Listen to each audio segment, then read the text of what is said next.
So this is what a coalition of mischief looks like. Welcome, brothers and sisters. Trouble does find trouble. So just a little bit of background about myself. So I'm an artist with Aboriginal, Chinese and Australian heritage, and I often talk about challenges with the classification of identity and do we actually need to. I often talk about issues that need to be discussed and often are not being discussed.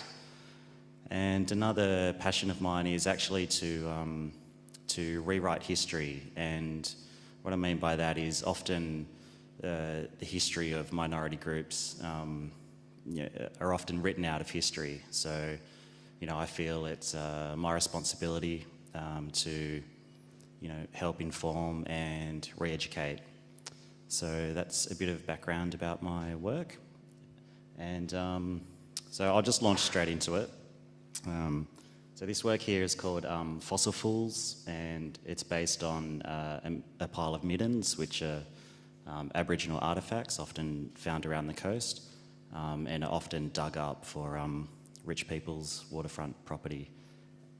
And the light on top is a military light, so it's also a comment on basically the tracking of people, and specifically in regards to the current intervention policy and the basics card, which is another form of control. So I made this quite a while ago, but it's very relevant at the moment. So at the moment at the block, the tent embassy is protesting, and the land where there were Aboriginal affordable houses is now vacant, and the land was almost illegally sold off. And the tent embassy is protesting for this potential illegal sale of their land. And I really encourage everybody to get down there at the moment. A few ways you can help. You can buy them firewood. They need to keep the sovereignty fire burning as a symbol. They need firewood, they need solar panel lights, they need food, there's no power. And just go down and have a chat and find out what the issues are. A lot of Aboriginal land has already been reclaimed. Let's try and stop it from happening again. So I really encourage everybody to get down there. It's right opposite Redfern Station, so go down and have a chat. Yeah.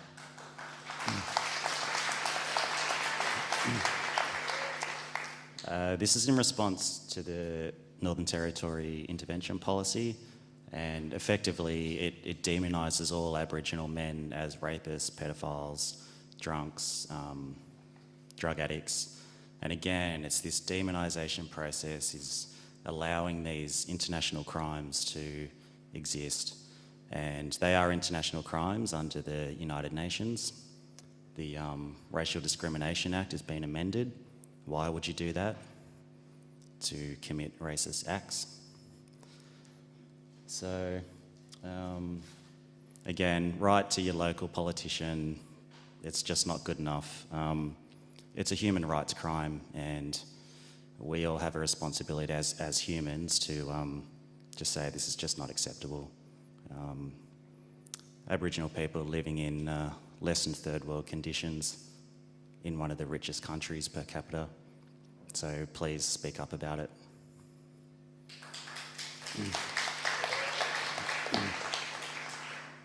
This is another version of the work. It's called Walk All Over Me.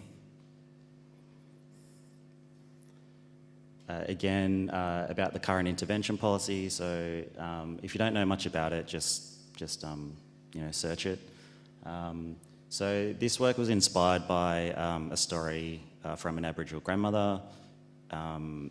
She spent all of her money on a taxi in a remote community. Once she got to the news agency, they have a basics card, which you can only spend money at government-approved stores.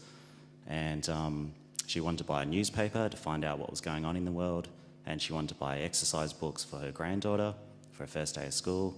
but because the news agency sold scratchies and pornos, she wasn't allowed to buy anything from a news agency.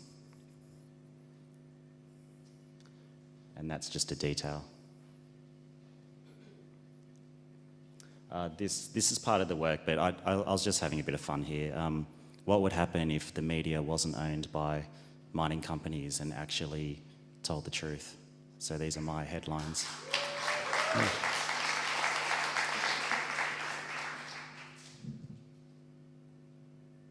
Sorry, I'm just checking the time.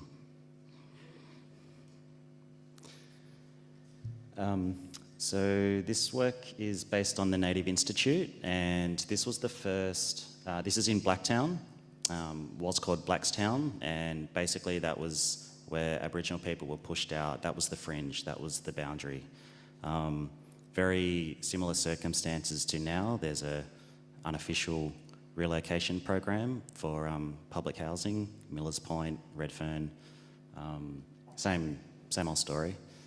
And so that was the very first Native Institute where Aboriginal children were taken, forcibly taken from their parents from 0 to, 18, with the hope of civilising the oldest living culture in the world. These tents represent the parents camping just on the fringe. The parents weren't allowed past a certain tree, otherwise they'd be shot. The kids weren't allowed past the tree or they'd be shot. And often the parents would give bird calls to communicate to their children. And the parents would camp on the fringe just to catch a glimpse of their children. And so I guess just for a moment, I would like anybody who has children or just to think what it would be like if someone came to your house tonight and took your children and you'd never see them. And yet society says, it happened a long time ago, get over it.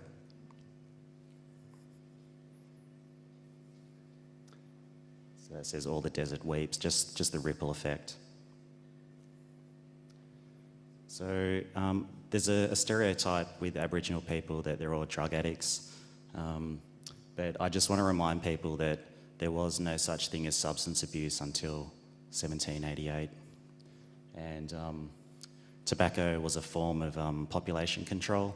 It's a way to make people work for free and you don't have to pay them. This is called duty free, similar idea. And that's Captain Cook's Endeavour in there.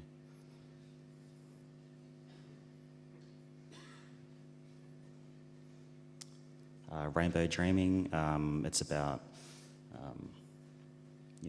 health problems due to the introduction of sugar.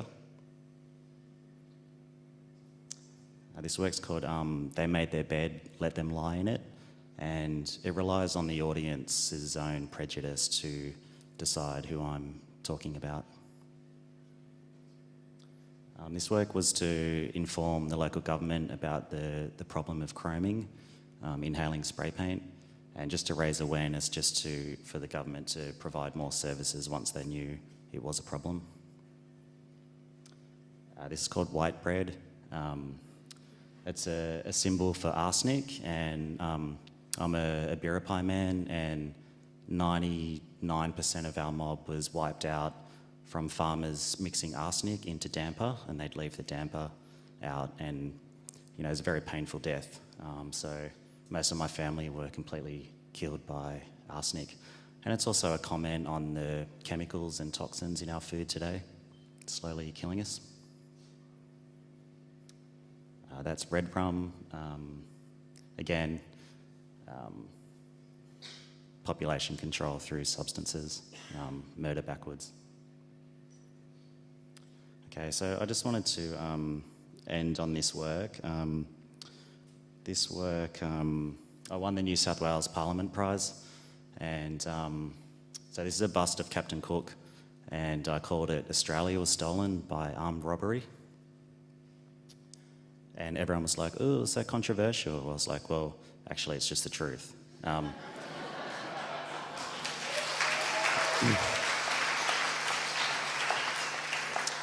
So if that's controversial, again, it's holding this mirror up to society and, rewriting history when we have the chance. And, Winston Churchill says, history will be kind to me because I intend to write it. So I feel it's important that we do the same and we rewrite history and basically just tell the truth. Thank you.